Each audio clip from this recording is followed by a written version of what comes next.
ನಮಸ್ಕಾರ ಸ್ನೇಹಿತರೆ, ನೀವು ಜಗತ್ತಿನ ಅತಿ ದೊಡ್ಡ ಅರಣ್ಯ ರಾಶಿ ಅಮೆಜಾನ್ ಬಗ್ಗೆ ಕೇಳಿರಬಹುದು. ಒಂದು ವೇಳೆ ನಾವು ಪೃಥ್ವಿಯ ಬಗ್ಗೆ ಹೇಳಬೇಕೆಂದರೆ ಅಮೆಜಾನ್ ಜಂಗಲ್ ಪೃಥ್ವಿಯ ದಿಲ್ ಆಗಿದೆ, ಅಂದ್ರೆ ಹೃದಯ ಆಗಿದೆ ಸ್ನೇಹಿತರೆ.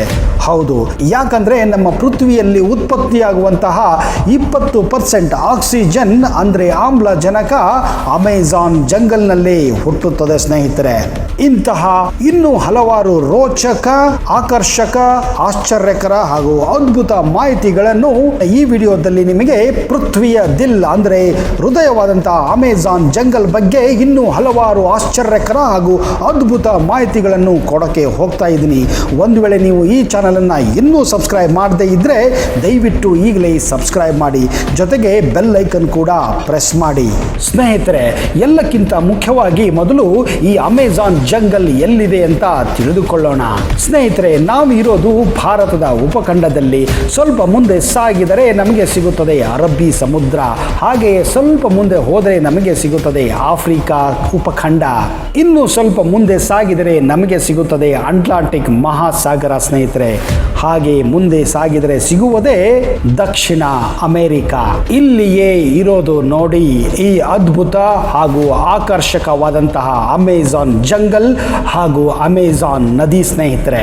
ಬನ್ನಿ ಸ್ನೇಹಿತರೆ, ಈಗ ನಾವು ಈ ಅಮೆಜಾನ್ ನದಿ ಹಾಗೂ ಅಮೆಜಾನ್ ಜಂಗಲ್ ಅನ್ನ ಸ್ವಲ್ಪ ಹತ್ತಿರದಿಂದ ನೋಡೋಣ, ಅಂದ್ರೆ ಕಂಪ್ಲೀಟ್ ಆಗಿ ಫೋಕಸ್ ಮಾಡೋಣ. ಸ್ನೇಹಿತರೆ, ಅಮೆಜಾನ್ ಜಂಗಲ್ ಬರೀ ಒಂದೇ ದೇಶದಲ್ಲಿ ಹರಡಿಲ್ಲ, ಅದು ಬರೋಬ್ಬರಿ 9 ದೇಶಗಳಲ್ಲಿ ಹರಡಿಕೊಂಡಿದೆ ಸ್ನೇಹಿತರೆ.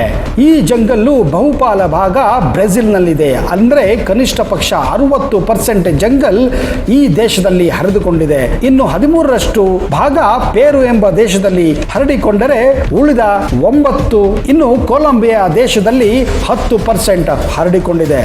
ಅಮೆಜಾನ್ನ ಉಳಿದ ಭಾಗಗಳು 5 ದೇಶಗಳಲ್ಲಿ ಹರಡಿಕೊಂಡಿದೆ ಸ್ನೇಹಿತರೆ. ಅಮೆಜಾನ್ ಜಂಗಲ್ ಬಗ್ಗೆ ಹೇಳಬೇಕೆಂದರೆ ಒಂದು ಆಶ್ಚರ್ಯಕರ ಸಂಗತಿ ಏನೆಂದರೆ ಈ ಜಂಗಲ್ನಲ್ಲಿ 5 ಬಿಲಿಯನ್ಗಿಂತಲೂ ಹೆಚ್ಚು ಗಿಡ ಮರಗಳ ಜಾತಿಗಳಿವೆ ಸ್ನೇಹಿತರೆ. ಇಲ್ಲಿರುವ ದೈತ್ಯಾಕಾರದ ಗಿಡಗಳು ಇಷ್ಟು ದೊಡ್ಡದಾಗಿದೆ ಅಂದ್ರೆ ಸೂರ್ಯನ ಕಿರಣವು ಸಹಿತ ನೆಲ ನೋಡಲು ತವಕದಲ್ಲಿರುತ್ತವೆ. ಅಂದರೆ ಸೂರ್ಯನ ಬೆಳಕು ನೆಲವನ್ನು ಮುಟ್ಟುವುದೇ ಇಲ್ಲ, ಅಷ್ಟು ಕತ್ತಲಾಗಿರುತ್ತೆ ಇಲ್ಲಿನ ಭಯಾನಕ ಈ ಅರಣ್ಯ ರಾಶಿ. ಒಂದು ವೇಳೆ ನೀವು ಇಲ್ಲಿ ಏನಾದರೂ ಸೇರಿಕೊಂಡರೆ ನಿಮಗೆ ದಿನ ಯಾವುದು ರಾತ್ರಿ ಯಾವುದು ಅನ್ನೋದೇ ಗೊತ್ತಾಗುವುದಿಲ್ಲ ಸ್ನೇಹಿತರೆ. ಇನ್ನೊಂದು ಆಶ್ಚರ್ಯಕರ ಸಂಗತಿ ಏನೆಂದರೆ ವಿಶ್ವದ 62% ಅಷ್ಟು ರೇನ್ ಫಾರೆಸ್ಟ್ ಅಮೆಜಾನ್ ಜಂಗಲ್ನಲ್ಲೇ ಇರೋದು. ಇದನ್ನು ಕೇಳಿ ಇನ್ನು ನೀವೇ ವಿಚಾರ ಮಾಡಬಹುದು ಇಲ್ಲಿ ಎಷ್ಟು ಮಳೆ ಬೀಳುತ್ತೆ ಅನ್ನೋದನ್ನ. ಅಮೆಜಾನ್ ಜಂಗಲ್ ಎಷ್ಟು ದೊಡ್ಡದಾಗಿದೆ ಅಂದ್ರೆ ಇದು 5.5 ಮಿಲಿಯನ್ ಸ್ಕ್ವೇರ್ ಕಿಲೋಮೀಟರ್ ಅಷ್ಟು ಹರಡಿಕೊಂಡಿದೆ. ಈ ವಿಸ್ತಾರ ಭಾರತ ದೇಶದ ಬಗ್ಗೆ ಕಂಪೇರ್ ಮಾಡಿದರೆ ಈ ಅರಣ್ಯ ಭಾರತ ದೇಶಕ್ಕಿಂತಲೂ ದೊಡ್ಡದಾಗಿದೆ ಸ್ನೇಹಿತರೆ. ಅದಕ್ಕೆ ನಾವು ಹೇಳಬಹುದು ಅಮೆಜಾನ್ ವಿಶ್ವದ 4ರಷ್ಟು ಭೂಭಾಗವನ್ನು ಆವರಿಸಿಕೊಂಡಿದೆ. ಈ ಅಮೆಜಾನ್ ಜಂಗಲ್ನಲ್ಲೇ ಹರಿಯುತ್ತದೆ ವಿಶ್ವದ ಅದ್ಭುತ ನದಿ ಅಮೆಜಾನ್ ನದಿ. ಇದು ವಿಶ್ವದ 2ನೇ ಅತಿ ಉದ್ದ ನದಿಯಾಗಿದೆ ಸ್ನೇಹಿತರೆ. ಈಜಿಪ್ಟ್ ನಲ್ಲಿ ಇರುವಂತಹ ನೈಲ್ ನದಿ ಆದ ಮೇಲೆ ಅಮೆಜಾನ್ ನದಿ 2ನೇ ಸ್ಥಾನವನ್ನು ಪಡೆದುಕೊಂಡಿದೆ ಸ್ನೇಹಿತರೆ. ಇನ್ನೊಂದು ಗಮನಾರ್ಹ ವಿಷಯ ಏನೆಂದರೆ ನಮ್ಮ ಭಾರತದ ಗಂಗಾ ನದಿ ವಿಶ್ವದಲ್ಲಿ 35ನೇ ಸ್ಥಾನವನ್ನು ಪಡೆದುಕೊಂಡಿದೆ ಸ್ನೇಹಿತರೆ. ಒಂದು ವೇಳೆ ನಾವು ನೀರಿನ ಸ್ಟೋರೇಜ್ ಬಗ್ಗೆ ಮಾತಾಡುವುದಾದರೆ ಇದು ಜಗತ್ತಿನಲ್ಲಿ ಅತಿ ಹೆಚ್ಚು ನೀರನ್ನು ಸ್ಟೋರ್ ಮಾಡುವಂತಹ ನದಿಯಾಗಿದೆ. ಅಮೆಜಾನ್ ನದಿಯ ಇನ್ನೊಂದು ವಿಶೇಷ ಏನೆಂದರೆ ಇಲ್ಲಿ ಕನಿಷ್ಠ ಪಕ್ಷ 20% ಅಷ್ಟು ಭೂಮಿಯ ಮೇಲೆ ಇರುವಂತಹ ಚಿಕ್ಕ ಚಿಕ್ಕ ನದಿಗಳು ಅಮೆಜಾನ್ ನದಿಯನ್ನು ಸೇರುತ್ತವೆ. ಅದಕ್ಕೆ ಈ ನದಿ ಇಷ್ಟು ವಿಶಾಲ ಹಾಗೂ ದೊಡ್ಡದಾಗಿರೋದು. ಮಳೆಗಾಲದಲ್ಲಿ ಅಮೆಜಾನ್ ಜಂಗಲ್ ಅಲ್ಲಿ ಎಷ್ಟು ಮಳೆ ಆಗುತ್ತಂದರೆ ಅಮೆಜಾನ್ ನದಿ ತುಂಬಿ ಹರಿಯುತ್ತದೆ. ಇದು ಮಳೆಗಾಲದಲ್ಲಿ ಸಮುದ್ರದಂತೆ ಕಾಣುತ್ತದೆ ಸ್ನೇಹಿತರೆ. ಒಂದು ದಡದಿಂದ ಇನ್ನೊಂದು ದಡ ನಿಮಗೆ ಕಾಣುವುದೇ ಇಲ್ಲ. ಈ ನದಿಯ ಇನ್ನೊಂದು ವಿಶೇಷ ಏನೆಂದರೆ ಅಮೆಜಾನ್ ನದಿಯ ಮೇಲೆ ಇಲ್ಲಿವರೆಗೂ ಒಂದು ಸೇತುವೆಯನ್ನು ಕೂಡ ಕಟ್ಟಲು ಸಾಧ್ಯವಾಗಿಲ್ಲ. ಒಂದು ವೇಳೆ ನೀವು ಒಂದು ದಡದಿಂದ ದಡದಿಂದ ಇನ್ನೊಂದು ದಡಕ್ಕೆ ಹೋಗಬೇಕೆಂದರೆ ನೀವು ಬೋಟುಗಳ ಮೂಲಕ, ಚಿಕ್ಕ ಹಡಗುಗಳ ಮೂಲಕ ಹಾಗೂ ದೊಡ್ಡ ಹಡಗುಗಳ ಮೂಲಕವೇ ನೀವು ಒಂದು ದಡದಿಂದ ಇನ್ನೊಂದು ದಡಕ್ಕೆ ಸಾಗಬೇಕಾಗುತ್ತದೆ. ಸ್ನೇಹಿತರೆ, ಈ ವಿಷಯ ಕೇಳಿ ನೀವು ಆಶ್ಚರ್ಯ ಪಡೆಯೋದಂತೂ ಖಂಡಿತಾನೆ. ಅಮೆಜಾನ್ ಜಂಗಲ್ನಲ್ಲಿ ಸರಿಸುಮಾರು 17,000ಕ್ಕಿಂತ ಹೆಚ್ಚು ಜಾತಿಯ ಮರಗಳಿವೆ. ಹಾಗೆಯೇ ಅಮೆಜಾನ್ ಜಂಗಲ್ನಲ್ಲಿ 30,000ಕ್ಕಿಂತಲೂ ಹೆಚ್ಚು ಕ್ರಿಮಿಕೀಟಗಳ ಜಾತಿಗಳಿವೆ. ಇನ್ನು ಅಮೆಜಾನ್ ನದಿಯಲ್ಲಿರುವಂತಹ ಮೀನಿನ ಬಗ್ಗೆ ಹೇಳಬೇಕೆಂದರೆ ಇಲ್ಲಿ ಸರಿಸುಮಾರು 5,000ಕ್ಕಿಂತಲೂ ಹೆಚ್ಚು ಮೀನಿನ ಬಗೆಯ ಜಾತಿಗಳಿವೆ ಸ್ನೇಹಿತರೆ. ಇನ್ನು ಈ ಶಾಕಿಂಗ್ ಫ್ಯಾಕ್ಟ್ ಕೇಳಿದರೆ ಅಮೆಜಾನ್ ಜಂಗಲ್ನಲ್ಲಿ ಬರೋಬ್ಬರಿ 3,000ಕ್ಕಿಂತ ಹೆಚ್ಚು ಸ್ಪೈಡರ್ ಜಾತಿಗಳಿವೆ, ಅಂದರೆ ಜೇಡರ ಹುಳಗಳ ಜಾತಿಗಳಿವೆ. ಬನ್ನಿ ಸ್ನೇಹಿತರೆ, ಈಗ ನಿಮಗೆ ಈ ಅಪಾಯಕಾರಿ ಜಂಗಲ್ನಲ್ಲಿರುವಂತಹ ಇನ್ನೂ ಹಲವಾರು ಜೀವ ಜಂತುಗಳ ಬಗ್ಗೆ ಹೇಳಕ್ ಹೋಗ್ತಾ ಇದ್ದೀನಿ. ನಂಬರ್ 1, ಬುಲೆಟ್ ಆಂಟ್ ಅಥವಾ ಬುಲೆಟ್ ಇರುವೆ. ಈ ಇರುವೆ ಅಥವಾ ಗೊದ್ದ ತುಂಬಾನೇ ಚಿಕ್ಕದಾಗಿರುತ್ತೆ ಸ್ನೇಹಿತರೆ. ಆದರೆ ಒಂದು ವೇಳೆ ನಿಮಗೆ ಇದು ಕಚ್ಚಿದರೆ ಅಥವಾ ಚುಚ್ಚಿದರೆ ಅದು ಎಷ್ಟು ಪರಿಣಾಮಕಾರಿಯಾಗಿರುತ್ತಂದ್ರೆ, ಒಂದು ವೇಳೆ ನಿಮ್ಮ ಮೇಲೆ ಗುಂಡು ಹಾರಿಸಿದರೆ ಎಷ್ಟು ಗಾಯವಾಗುತ್ತದೆಯೋ ಅಷ್ಟೇ ಗಾಯ ನಿಮಗೆ ಈ ಇರುವೆ ಕಚ್ಚಿದಾಗ ಆಗುತ್ತದೆ. ಅದಕ್ಕೆ ಈ ಇರುವೆಯನ್ನ ಬುಲೆಟ್ ಇರುವೆ ಅಥವಾ ಬುಲೆಟ್ ಆಂಟ್ ಅಂತಾನೆ ಕರೆಯೋದು. ಈ ಇರುವೆ ಒಂದು ವೇಳೆ ನಿಮಗೆ ಕಚ್ಚಿದರೆ ಇದರ ವಿಷ ನಿಮ್ಮ ದೇಹದಲ್ಲಿ ಸೇರಿಕೊಂಡು ಜ್ವರ ಬಂದು ಕೆಲವೊಂದು ಸಾರಿ ಪ್ರಾಣವನ್ನು ಕೂಡ ನೀವು ಕಳೆದುಕೊಳ್ಳಬಹುದು. ಅಷ್ಟೊಂದು ಭಯಾನಕವಾಗಿದೆ ಈ ಒಂದು ಇರುವೆ. ಆದರೆ ಇನ್ನೊಂದು ವಿಪರ್ಯಾಸ ಏನೆಂದರೆ, ಇಲ್ಲಿರುವ ಬುಡಕಟ್ಟು ಜನಾಂಗ ಈ ಇರುವೆಯ ಚಟ್ನಿಯನ್ನು ಮಾಡಿ ಅದನ್ನು ಸೇವಿಸುತ್ತಾರೆ. ನಂಬರ್ 2, ಸ್ನೇಹಿತರೆ, ಅಮೆಜಾನ್ ಜಂಗಲ್ನಲ್ಲಿ ಕನಿಷ್ಠ ಪಕ್ಷ 120ಕ್ಕಿಂತ ಹೆಚ್ಚು ಕಪ್ಪೆಗಳ ಜಾತಿಗಳಿವೆ. ವಿಚಿತ್ರ ಏನೆಂದರೆ ಈ ಕಪ್ಪೆಗಳು ಕಲರ್ ಆಗಿರುತ್ತವೆ. ನೋಡಲು ಎಷ್ಟು ಅಂದ ಚಂದ ಆಕರ್ಷಕವಾಗಿರುತ್ತೆಯೋ ಅಷ್ಟೇ ಡೇಂಜರ್ ಆಗಿರುತ್ತವೆ ಈ ಕಪ್ಪೆಗಳು. ಈ ಕಪ್ಪೆಗಳಲ್ಲಿ 100ರಿಂದ 150 ಜನರನ್ನು ಕೊಲ್ಲುವಷ್ಟು ವಿಷವನ್ನು ತುಂಬಿಕೊಂಡಿರುತ್ತವೆ ಸ್ನೇಹಿತರೆ. ಅದರಲ್ಲೂ ಈ ಕಪ್ಪೆಗಳು ಮಳೆಗಾಲದಲ್ಲಿ ತುಂಬಾನೇ ಜಾಸ್ತಿ ಇರುತ್ತವೆ. ಆದ ಕಾರಣದಿಂದ ಅಮೆಜಾನ್ ಜಂಗಲ್ನಲ್ಲಿ ಮಳೆಗಾಲದಲ್ಲಿ ಪ್ರವಾಸ ಮಾಡಲು ಅನುವು ಮಾಡಿಕೊಡುವುದಿಲ್ಲ ಇಲ್ಲಿನ ಸರ್ಕಾರ. ನಂಬರ್ 3, ಅನಕೊಂಡ. ಸ್ನೇಹಿತರೆ, ಹಾವು ಶಿವನ ಕೊರಳಲ್ಲಿದ್ದರೆ ಭಕ್ತಿ ಮೂಡುತ್ತದೆ. ಅದೇ ಎದುರಿಗೆ ಬಂದರೆ ಮೈ ನಡುಕ ಹುಟ್ಟುತ್ತದೆ. ಅದು ಚಿಕ್ಕ ಹಾವೇ ಇರಬಹುದು, ದೊಡ್ಡ ಹಾವೇ ಇರಬಹುದು, ಹಾವು ಹಾವೇ. ಅಂತಹದರಲ್ಲಿ ಭೂಮಿಯ ಮೇಲೆ ಅತಿ ದೊಡ್ಡ ಹಾವು ಯಾವುದೆಂದರೆ ಕೇಳಿದರೆ ನಿಶ್ಚಿಂತೆಯಾಗಿ ಎಲ್ಲರೂ ಉತ್ತರ ಕೊಡುವುದೇ ಅನಕೊಂಡ ಎಂದು. ಹೌದು ಸ್ನೇಹಿತರೆ, ಇದು ಇವತ್ತಿನ ಕಾಲದಲ್ಲಿ ಈ ಭೂಮಿಯ ಮೇಲೆ ಇರುವಂತಹ ಅತಿ ದೊಡ್ಡ ಹಾವಾಗಿದೆ. ಅದು 1997ರಲ್ಲಿ ಬಂದಂತ ಹಾಲಿವುಡ್ ಚಿತ್ರ. ಅದರ ಹೆಸರು ಅನಕೊಂಡ. ಒಂದು ವೇಳೆ ನೀವು ಆ ಚಿತ್ರವನ್ನು ನೋಡಿಲ್ಲ ಅಂದ್ರೆ ಅಟ್ಲೀಸ್ಟ್ ಕೇಳಿರಬಹುದು. ಈ ಚಿತ್ರ ನೋಡಿದ ಮೇಲೆ ಎಲ್ಲರಿಗೂ ಅನಕೊಂಡ ಬಗ್ಗೆ ಹಲವಾರು ಕುತೂಹಲಗಳು, ಆಶ್ಚರ್ಯ ಸಂಗತಿಗಳು ಬೆಳಕಿಗೆ ಬಂದಿವೆ. ಈ ಕುತೂಹಲ ಇನ್ನೂ ಮುಂದುವರೆದಿದೆ. ಕಾರಣ ಈ ಅನಕೊಂಡ ಬಗ್ಗೆ ಹೆಚ್ಚು ತಿಳಿಯಲು ಜನರು ಪ್ರಯತ್ನ ಪಡುತ್ತಿದ್ದಾರೆ. ಒಂದು ವಿಷಯ ಗ್ಯಾರಂಟಿ, ಈ ಹಾವು ನಮ್ಮ ಭಾರತದಲ್ಲಿಲ್ಲ. ಇದು ದಕ್ಷಿಣ ಅಮೆರಿಕ ಹಾಗೂ ಆಫ್ರಿಕಾದಲ್ಲಿ ಪ್ರಚಲಿತವಾಗಿ ಕಂಡುಬರುವಂತಹ ಹಾವಿನ ಜಾತಿಯಾಗಿದೆ. ಇದು ಭೂಮಿಯ ಮೇಲೆ ಇರುವಂತಹ ಅತಿ ದೊಡ್ಡ ರೆಪ್ಟೈಲ್, ಅಂದರೆ ಸರೀಸೃಪ ಆಗಿದೆ. ಈ ದೈತ್ಯಾಕಾರದ ಅನಕೊಂಡ ಹಾವು ಹೆಚ್ಚಾಗಿ ನಾವು ಅಮೆಜಾನ್ ಜಂಗಲ್ನಲ್ಲಿರುವಂತಹ ಅಮೆಜಾನ್ ನದಿಯಲ್ಲಿ ಸಾಮಾನ್ಯವಾಗಿ ಕಾಣಬಹುದು. ಇದು ಇಲ್ಲಿರುವ ಕಾಡೆಮ್ಮೆ, ಭಯಾನಕ ಮೊಸಳೆಗಳನ್ನ ಹಾಗೂ ಇನ್ನಿತರ ದೊಡ್ಡ ಪ್ರಾಣಿಗಳನ್ನೇ ನುಂಗಿ ಹಾಕುತ್ತದೆ.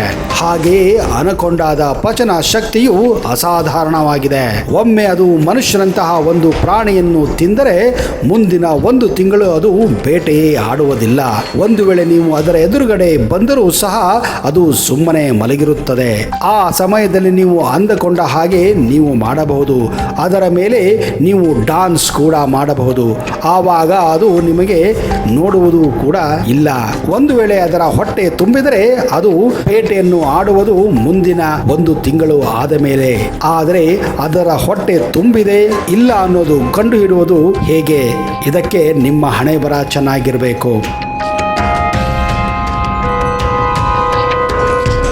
ಅನಕೊಂಡಾದಲ್ಲೂ ಹಲವಾರು ಜಾತಿಗಳಿವೆ. ಸಾಮಾನ್ಯವಾಗಿ ಅನಕೊಂಡ 10ರಿಂದ 15 ಮೀಟರ್ ಉದ್ದವಾಗಿರುತ್ತವೆ. ಹಾಗೆ ಅವುಗಳ ತೂಕ ಸುಮಾರು 300ರಿಂದ 500 ಕೆಜಿವರೆಗೂ ಇರುತ್ತದೆ. ಅನಕೊಂಡಾದ ವಿಚಿತ್ರ ಸ್ವಭಾವ ಎಂದರೆ ಅದು ಯಾವುದೇ ಪ್ರಾಣಿಯನ್ನು ಬೇಟೆ ಮಾಡುವುದಕ್ಕಿಂತ ಮೊದಲು ಅದು ಅದರ ವಾಸನೆಯನ್ನು ಕಂಡುಹಿಡಿಯುತ್ತದೆ. ವಿಚಿತ್ರ ಅಂದರೆ ಯಾವುದೇ ಪ್ರಾಣಿಯನ್ನು ತಿನ್ನುವುದಕ್ಕಿಂತ ಮೊದಲು ಅದು ಆ ಬೇಟೆಯ ವಾಸನೆ ಇಷ್ಟ ಆಗಬೇಕು. ಒಂದು ವೇಳೆ ಆ ವಾಸನೆ ಅದಕ್ಕೆ ಇಷ್ಟವಾಗಲಿಲ್ಲ ಅಂದರೆ ಅದು ನಿಮ್ಮನ್ನು ನೋಡುವುದೂ ಇಲ್ಲ, ಅಲ್ಲಿಂದ ತನ್ನಕ್ಕೆ ತಾನೇ ಅದು ಹೋಗಿಬಿಡುತ್ತದೆ. ಒಂದು ವೇಳೆ ಅದಕ್ಕೆ ವಾಸನೆ ಏನಾದರೂ ಇಷ್ಟ ಆದರೆ ಅದು ನಿಮ್ಮನ್ನು ಹುಡುಕಿಕೊಂಡು ಬೆನ್ನು ಹತ್ತಿ ಬೇಟೆಯಾಡಿ ನಿಮ್ಮನ್ನು ತಿನ್ನುತ್ತದೆ. ಒಂದು ವೇಳೆ ನಿಮ್ಮ ವಾಸನೆ ಅದಕ್ಕೆ ಇಷ್ಟವಾಗಲಿಲ್ಲ ಅಂದರೆ ಅದು ನೀವುಗಳು ಮುಂದೆ ಇದ್ದರೂ ಕೂಡ ನಿಮ್ಮನ್ನು ಏನು ಮಾಡುವುದಿಲ್ಲ.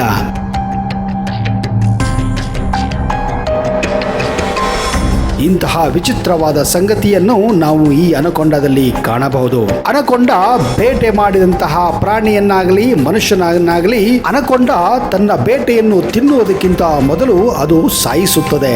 ಅದು ಆ ಬೇಟೆಯನ್ನ ಸುತ್ತುವರೆದು ಅದರ ಬೆನ್ನೆಲುಬನ್ನು ಮುರಿಯುತ್ತದೆ, ಉಸಿರುಗಟ್ಟುವ ಹಾಗೆ ಮಾಡುತ್ತದೆ.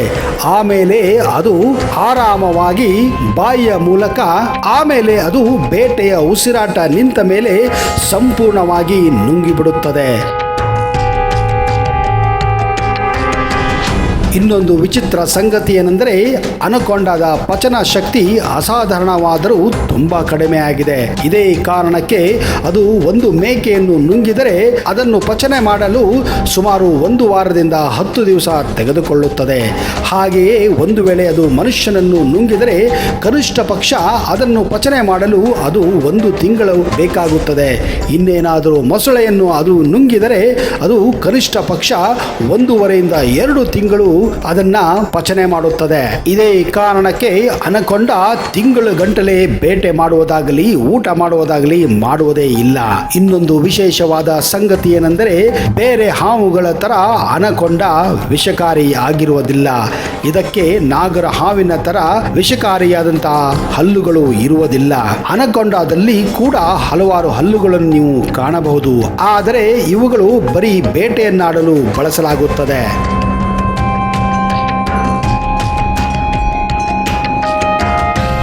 ಒಂದು ವೇಳೆ ಅನಕೊಂಡ ಮನುಷ್ಯನನ್ನು ಸಾಯಿಸದೆ ನುಂಗಿದರೆ ನೀವು ಅನಕೊಂಡದಿಂದ ಅದನ್ನು ಕತ್ತರಿಸಿ ಹೊರಗೆ ಬರಬಹುದು. ಆದರೆ ಒಂದು ಕಂಡೀಷನ್, ನಿಮ್ಮ ಹತ್ತಿರ ಚಾಕು ಇರಬೇಕು. ಇದೇ ಕಾರಣಕ್ಕೆ ಅನಕೊಂಡ ತನ್ನ ಬೇಟೆಯನ್ನು ಮೊದಲು ಅದು ಸಾಯಿಸುತ್ತದೆ, ಆಮೇಲೆ ಅದು ನುಂಗುತ್ತದೆ. ಅನಕೊಂಡಗಳು ಹೆಚ್ಚಾಗಿ ನದಿಯಲ್ಲಿ ಹಾಗೂ ಕಾಡುಗಳಲ್ಲಿ ವಾಸಿಸುತ್ತವೆ. ಅನಕೊಂಡ ಹೆಚ್ಚಾಗಿ ಸಾಯಂಕಾಲ ಹಾಗೂ ರಾತ್ರಿ ವೇಳೆ ಅತ್ಯಂತ ಚುರುಕಾಗಿರುತ್ತದೆ. ಇದೇ ಕಾರಣ ಅನಕೊಂಡ ರಾತ್ರಿಯ ವೇಳೆಯಲ್ಲೇ ಬೇಟೆ ಮಾಡುವುದು ಹೆಚ್ಚಾಗಿ ನಾವು ಕಾಣಬಹುದು. ಇವುಗಳು ದಿನದ ಸಮಯದಲ್ಲಿ ಮಲಗಿರುತ್ತವೆ. ಅನಕೊಂಡ ಸಾಮಾನ್ಯವಾಗಿ ಒಂದು ದಿನದಲ್ಲಿ ಸುಮಾರು 8ರಿಂದ 11 ಗಂಟೆಗಳ ಕಾಲ ಮಲಗಿರುತ್ತವೆ. ಅನಕೊಂಡ ನೀರಿನಲ್ಲಿ ಹೆಚ್ಚಾಗಿ ವೇಗವಾಗಿ ಓಡುತ್ತವೆ. ಅದೇ ಭೂಮಿಯ ಮೇಲೆ ಬಂದಾಗ ಇವುಗಳ ವೇಗ ಕಡಿಮೆ ಆಗಿ ಹೋಗುತ್ತದೆ. ಅದಕ್ಕೆ ಇವು ಹೆಚ್ಚಾಗಿ ನದಿಯಲ್ಲಿ ವಾಸಿಸುವುದುಂಟು. ಅನಕೊಂಡ ಹಾವುಗಳಲ್ಲಿ ಹೆಚ್ಚಾಗಿ ಗಂಡು ಹಾಗೂ ಹೆಣ್ಣಿನ ಸಂಯೋಗ ಮಳೆಗಾಲದಲ್ಲಿ ಜಾಸ್ತಿ ಇರುತ್ತದೆ. ಈ ಸಮಯದಲ್ಲಿ ಹೆಣ್ಣು ಅನಕೊಂಡಗಳು ಬೇಟೆಯಾಡುವುದಿಲ್ಲ. ಅದಕ್ಕೆ ಒಂದು ಸಾರಿ ಅನಕೊಂಡಗಳು 20ರಿಂದ 30 ಮರಿಗಳಿಗೆ ಜನ್ಮ ನೀಡುತ್ತವೆ.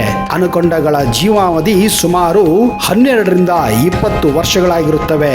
ಕೆಲವೊಂದು ಸಾರಿ ಅವುಗಳು 30 ವರ್ಷಗಳ ಕಾಲವೂ ಜೀವಿಸುತ್ತವೆ.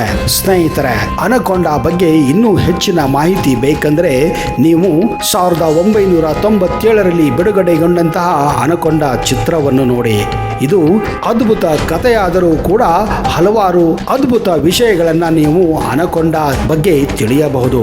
ಆದರೆ ಇತ್ತೀಚೆಗೆ ದಿನ ಕಳೆದಂತೆ ಅನಕೊಂಡಗಳ ಸಂಖ್ಯೆಗಳು ಕಡಿಮೆ ಆಗುತ್ತಾ ಹೋಗುತ್ತಿವೆ. ಕಾರಣ ಮನುಷ್ಯ ಅನಕೊಂಡಾಗಿಂತ ಹೆಚ್ಚು ಶಕ್ತಿಶಾಲಿ ಆಗಿದ್ದಾನೆ. ಕಾರಣ ಅವನ ಶಕ್ತಿಗಿಂತ ಅವನು ತನ್ನ ಯುಕ್ತಿಯನ್ನು ಬಳಸುತ್ತಿದ್ದಾನೆ. ಆದರೆ ಏನೇ ಆಗಲಿ ಸ್ನೇಹಿತರೆ, ಪ್ರಾಣಿಗಳನ್ನು ನಾವು ಕಾಪಾಡೋದು ನಮ್ಮ ಕರ್ತವ್ಯ. ಹಾಗೆಯೇ ಕಾಡುಗಳನ್ನು ಉಳಿಸುವುದು, ಬೆಳೆಸುವುದು ನಮ್ಮ ಕರ್ತವ್ಯ. ಈ ಭೂಮಿಯ ಮೇಲೆ ಎಲ್ಲ ತರ ಪ್ರಾಣಿಗಳು ಇರಬೇಕು, ಬದುಕಬೇಕು, ಜೀವಿಸಬೇಕು. ಅನಕೊಂಡಾದ ಇನ್ನೂ ಹಲವಾರು ವಿಷಯಗಳನ್ನ ಮುಂದಿನ ಸಂಚಿಕೆಯಲ್ಲಿ ಹೇಳೋಕೆ ಪ್ರಯತ್ನ ಮಾಡ್ತೀನಿ. ಅಲ್ಲಿಯವರೆಗೆ ಜೈ ಹಿಂದ್, ಜೈ ಕರ್ನಾಟಕ ಮಾತೆ.